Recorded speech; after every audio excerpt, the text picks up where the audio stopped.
Mirëmëngjesi të nderuar teleshikues të Drita Televizion, do të jemi së bashku në emisionin What Happened Today? Çfarë ka ndodhur sot? Data sot shënon 8 prill dhe ne kemi përgatitur disa informacione në lidhje me ngjarjet më të rëndësishme që kanë ndodhur në këtë datë, ku ju ftoj që t'i ndiqni.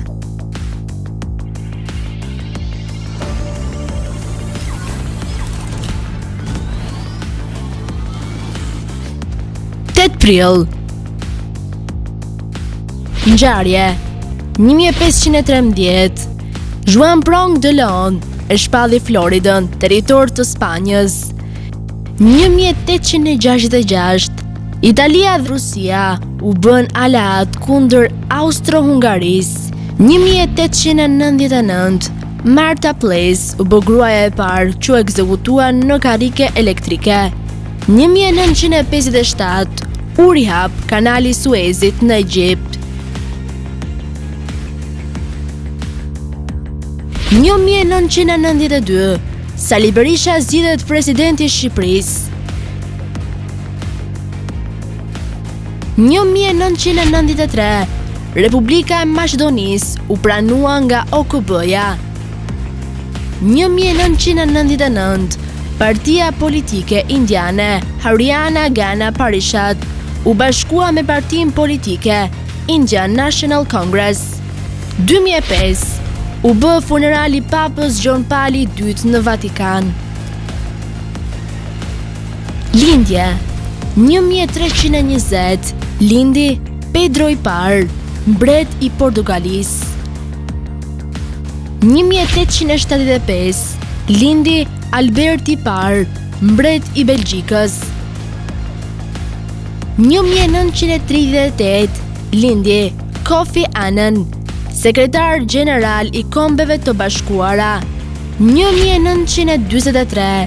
Lindi Michael Bennett, skenarist amerikan. 1979. Lindi Valon Salihu, patriot shqiptar. Vdekje 1143. Vdiq Jan II Kamenos, perandorak bizantik. 1364. Vdiq Jean II, mbret I Francës. 1931. Vdiq Erik Axel Karlfeldt, shkrimtar suedez dhe nobelist. 1973. Vdiq Pablo Picasso, piktor spanjoll.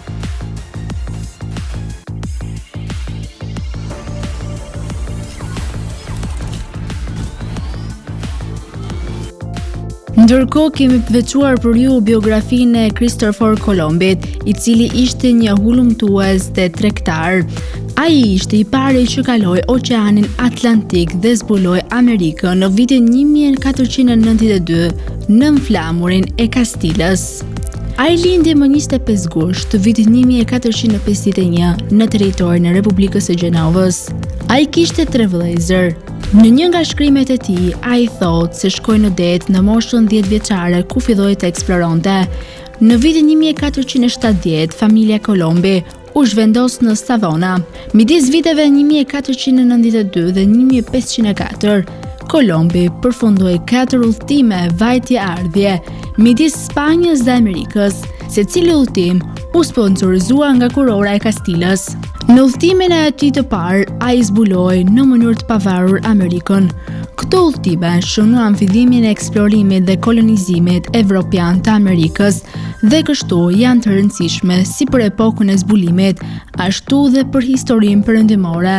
Colombi këmbgulte gjithnjë përpara provave në rritje për të kundërtën se toka që ai vizitoi gjatë atyre udhëtimeve ishte pjesë e kontinentit asiatik, siç përshkruaj më parë nga Marco Polo dhe udhëtarë të tjerë evropian. Në udhëtimin e tij të parë, Colombi është nisur më 3 gusht të vitit 1492 me 3 anije, Pinta, Nina dhe Santa Maria, dhe me një ekuipazh të përbërë nga 120 njerëz. Tokën e re për herë të parë e ka vërejtur në 12 tetor dhe tokën e zbuluar e quajti San Salvador. Kubën e zbuloi më 28 tetor dhe emëroi Juana, përndër të bijës së mbretit spanjoll. Më vonë zbuloi Haitin, të cilën e emëroi Hispaniola, nëna Spanjë. Ania Santa Maria u fundos më 25 shtator të vitit 1492 dhe nuk mundi të vazhdoj lundrimin. Kolombi, së bashku me 39 antar të ekuipazhit, i braktisit duke u premtuar se do të kthehej në anijen Ninja për t'i marrë më vonë. Me të arritur në Spanjë, përgatitit një ekspedit shumë ambicioze e cila përbëhej nga 17 anije, 1500 detar dhe 700 kolonizator, 12 misionar dhe disa kafshë shtëpiake. Qëllimi i tij ishte ta kolonizojë Hispaniollën dhe t'i gjejë 39 antarët e ekuipazhit të Santa Maris, të cilët kishte qenë i detyruar t'i braktiste gjatë udhëtimit të parë. Në këtë udhëtim u nis nga Kadisi më 25 shtator të vitit 1493, kur arriti në Hispanioll themeloi koloninë Isabela. Më pas vazhdoi në Perëndim dhe në prill të vitit 1494 zbuloi Porto Rikon, pastaj dhe Jamaikën. Pas këtyre ngjarjeve, arrin sezoni uraganëve, nga të cilët humb 6 anije. Nga të mbeturat e anijeve, ndërtoi anijen e parë në botën e re dhe emëroi me emrin India. Në udhëtimin e tretë, ai u nis nga porti Sanlúcar de Barrameda pranë Kadisit, më 30 maj të vitit 1498 me një flotë prej 6 anijesh. Në ishujt kanare, flota me 20 qershor ndahet dhe Kolombo me 3 anijet niset në drejtim të jugut, ndërsa 3 anijet kanë lëvizur në drejtim të ishujt hispanjol për t'u sjellë kolonistëve ushqime. Më 1 gusht të vitit 1498 zbulon Bregdetin dhe grykterjen e një lumi të madh, ku më vonë është konstatuar se Kolombo kishte zbuluar kontinentin e Amerikës Jugore. Në ishullin hispanjol arri më 31 gusht të vitit 1498. Në këtë ishull mbaronte anarkia e vërtetë dhe vjen deri te kryengritja kundër Kolombos. 5 anije lëshojnë ishullin dhe kthehen për në Spanjë. Gjatë udhëtimit, Kolombo i shkruan letër mbretërve spanjoll, të cilët letër u adresohen me rastin e arritjes në Spanjë. Në udhëtimin e katërt, për botën e re, u nis nga Kadisi më 4 maj të vitit 1502 me 4 anije dhe 148 antar të ekuipazhit. Pasi nuk gjeti arë dhe filloi të humbte anijet një nga një, vendosi që të kthehet në drejtim të Jamaikës, por dhe anija e tij u fundos. Kolombo me një varg dërgoi disa njerëz për të kërkuar ndihmë në Hispanioll. Tani do të kalojmë në rubrikën e shëndetit. Sot kam përzgjedhur për të folur e vlera ushqyese të frutit guarana. Ai përmban një vlera ushqyese, gjithashtu përbën shumë benefite për trupin ton. Studimet tregojnë se guarana mund të ketë një ndikim të fuqishëm në rritjen e përqendrimit dhe kujtesën. I pasur me antioksidant, fruti guarana përmban një gamë të gjerë antioksidantësh të fuqishëm, duke përfshirë kafeinën, tianinën, saponinën, teobroninën dhe katekinat. Antioksidantët janë komponime të dobishme që ndihmojnë në luftimin e formimit të radikaleve të lira dhe parandalimin e dëmtimit oksidativ të qelizave. Jo vetëm kaq, por disa kërkime sugjerojnë se antioksidantët mund të mbrojnë edhe nga sëmundjet kronike, si sëmundjet e zemrës, kanceri dhe diabeti. Lufton lodhjen. Guarana është e ngarkuar me kafeinë, me farat e mbushura me një përqendrim të lartë të kafeinës. Kafeina vepron si një stimulues dhe ndikon në aktivitetin e disa neurotransmetuesve në trurin tuaj për të rritur nivelet e energjisë. Përveç luftimit të lodhjes fizike, disa kërkime tregojnë se guarana mund të ndihmojë gjithashtu në uljen e lodhjes mendore. Një studim i botuar në revistën Apetit tregoi se marrja e tij ishte një gjendje të zvoglonte lodhjen mendore të lidhur me përpjekjet e qëndrueshme mendore të pjesëmarrësit. Guarana është prej kohësh si një ilaç natyral për kapsllëkun dhe për diaren. Ai zbut shqetësimet e tretjes. Është i pasur me tanin. Taninat janë komponime bimore që mund të parandalojnë eksertimin e tepërt të ujit në zorët për të ndaluar diaren. Rrit shëndetin e zemrës. Pruntimet tregojnë se fara e guaranas është e dobishme për shëndetin e zemrës në mënyra të ndryshme. Mund të ndihmojë në parandalimin e mpiksjes së gjakut, për të reduktuar rrezikun e sulmeve në zemër dhe goditjeve në tru. Sipas një studimi nga Qendra Mjekësore e një universiteti, rezultoi se ajo mund të ulë oksidimin e kolesterolit LDL në gjak. Kjo mund të kontrollojë ndërtimin e pllakave në arterje për të parandaluar arterosklerozën. I ofron lëkurës shkëlqim. Tani u ftoj të ndiqni parashikimin e motit në territorin shqiptar. Territori shqiptar për datën 8 prill 2026 do të karakterizohet nga kushte atmosferike relativisht të qëndrueshme me alternime mes kthjellimeve dhe vranësirave, si dhe rreshje shiu në disa zona lindore. Paraditja do të jetë me vranësira të pjesshme në shumicën e territorit, ndërsa në zonat lindore dhe juglindore priten rreshje shiu. Pasditja vijon me kthjellime dhe intervale me diell në disa zona.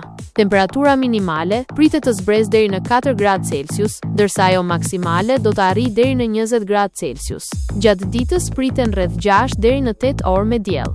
Era do të fryejë lehtë nga drejtimi perëndimor me shpejtësi 2 deri në 5 metra për sekond. Deti do të ketë dallgëzim të ulët rreth 1 deri në 2 ball. Indeksi ultraviolet për Tiranën pritet jetë mesatar rreth 5. Sipas të dhënave astronomike, lindja e diellit në Tiranë do të jetë rreth orës 6:06 minuta, ndërsa perëndimi rreth orës 19:20 minuta. Temperaturat minimale dhe maksimale për disa qytete kryesore të Shqipërisë do të jenë si më poshtë: Shkodër, 11 deri në 19 gradë Celsius; Kukës, 6 deri në 13 gradë Celsius;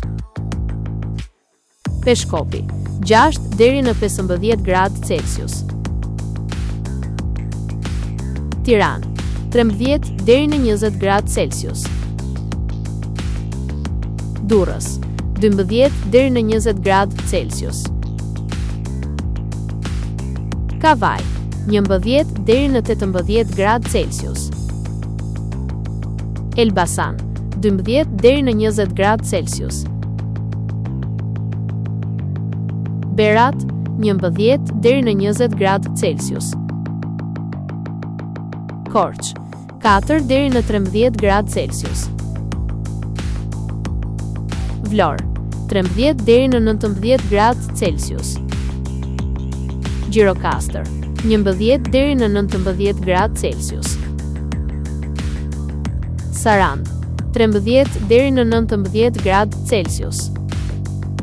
Territori i Kosovës për datën 8 prill 2026 do të karakterizohet nga mot relativisht i qëndrueshëm me kthjellime dhe vranësira të pakta. Paraditja dhe pasditja do të jenë kryesisht me diell në pjesën më të madhe të territorit. Temperatura minimale pritet të zbresë deri në 0 gradë Celsius, ndërsa ajo maksimale do të arrijë deri në 16 gradë Celsius. Era do të fryejë lehtë nga drejtimi veri perëndimor me shpejtësi 2 deri në 4 metra për sekond. Indeksi ultraviolet për Prishtinën pritet jetë mesatar rreth 5. Sipas të dhënave astronomike, lindja e diellit në Prishtinë do të jetë rreth orës 5:59 minuta, ndërsa perëndimi rreth orës 19:16 minuta. Temperaturat minimale dhe maksimale për qytetet kryesore të Kosovës do të jenë: Mitrovica, 3 deri në 13 gradë Celsius; Podujev, 0 deri në 11 gradë Celsius; Skënderaj, 3 deri në 13 gradë Celsius; Pej, 1 deri në 14 gradë Celsius; Prishtinë, 1 deri në 11 gradë Celsius; Gjakov, 4 deri në 16 gradë Celsius; Malishev, 4 deri në 14 gradë Celsius; Gjilan, 1 deri në 12 gradë Celsius; Ferizaj, 3 deri në 13 gradë Celsius; Kaçanik, 2 deri në 12 gradë Celsius; Suharek, 4 deri në 15 gradë Celsius; Prizren, 3 deri në 13 gradë Celsius. Të nderuar teleshikues të Drita Televizion, kjo ishte gjithçka e përgatitur në këtë emision. Ndërkohë ju ftoj ta ndiqni në rrjetet tona sociale: Instagram, TikTok, Twitter dhe Facebook. Gjithashtu, nëse dëshironi që ta ndiqni live, mjafton të klikoni në web drita.tv. Kjo ishte gjithçka e përgatitur në këtë emision dhe ju ftoj të ndiqni programacionin në vijim të Drita Televizion.